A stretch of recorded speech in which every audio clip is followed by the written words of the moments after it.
Hello, I'm going to show you today how to make smokehouse braised pork chops and a side of veggies. Smokehouse rub you can get at Williams-Sonoma, and that's about all I know about that. We're going to chop up some garlic first of all and put it in a little container to set aside. And then we are going to put some coconut oil in a pan, frying pan. Ideally, set the light to high. Chop up a little sea salt. You want however much to taste, and throw that in there with the oil. The smokehouse rub doesn't really have much salt in it. It really doesn't taste like it has any, so I like a little more. Plus, we're gonna braise them, so the liquid alone, kind of dilutes it. Put the garlic in the pan first of all so that you can get the oil to have the flavor of the garlic. We'll let that simmer for a little while, stir it up so that the oils from the garlic get into the coconut oil and get it nice and hot. Garlic does burn fairly fast, and coconut is a high heat oil typically, so it might burn a little. We're gonna take our rub covered pork chops and just sear them first of all so that we can hold in the moisture. Position them in the pan, however works. Obviously the bigger the pan, the more will fit, but I'm only making two.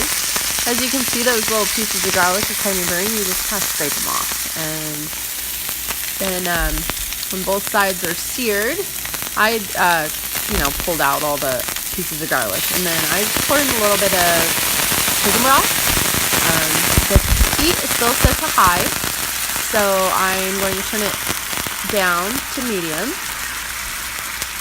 and then I'm going to take a little bit of cider vinegar and pour some of that in as well.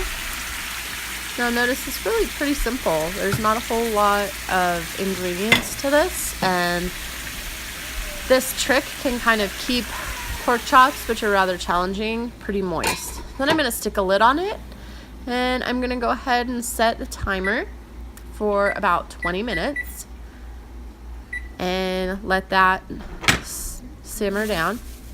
On the other hand, I'm making some sauteed vegetables using onions, fresh green beans. I have some cabbage and bacon.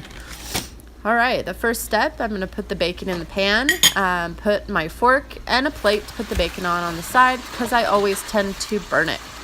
I'm going to take my onion and cut about 1/4 of an onion. I always leave the stem, if you will, of the onion on. Keeps it fresher in the fridge. Chop that up and put it in a container on the side.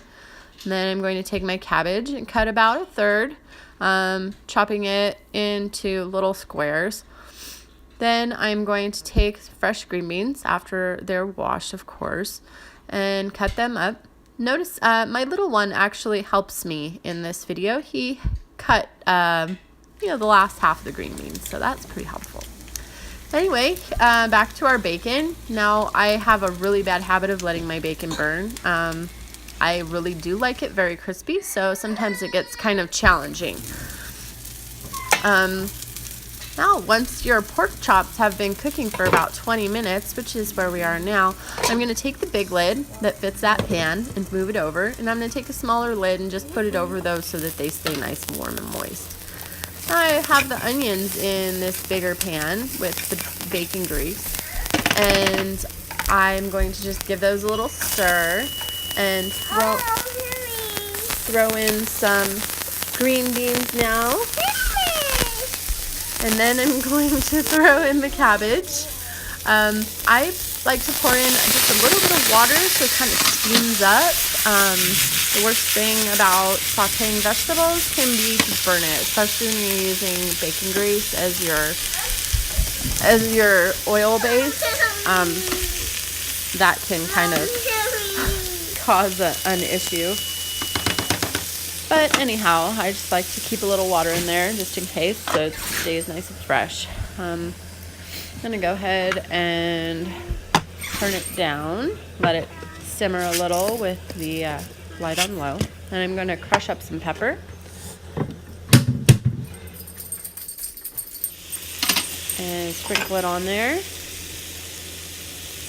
And then give it a little stir.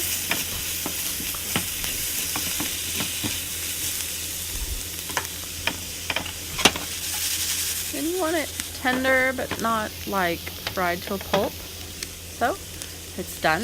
And as soon as it's done, you toss the bacon in there and stir it up. You don't really need to put salt in this particular side. You can if you want to, but the bacon makes it plenty salty enough on its own. Now I'm going to prep the pork chop for my little guy. These are rib chops, so they've got bones in them. So I'm just going to cut it into little pieces for him and get it on a plate. Add a fork. I'm gonna make my plate. Pork chop, add some veggies, and we're ready to rock. Good night.